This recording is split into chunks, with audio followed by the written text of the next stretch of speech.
Maswerteng araw po mga ka-STL. Narito na po ang resulta ng STL Muntinlupa, STL Bataan, STL Manila, STL Cagayan at STL Quezon para sa araw na to, September 3, 2024. First draw, naway ang mga natayan nyo pong mga numero kanina ay manalo nawa ngayong oras na to, 11 AM. Kaya kunin nyo na po ang inyong mga tickets. Narito na po ang resulta para po sa STL Muntinlupa, 20 at 37.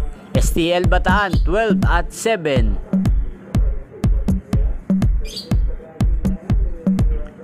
STL Manila, 14 at 11 in exact order.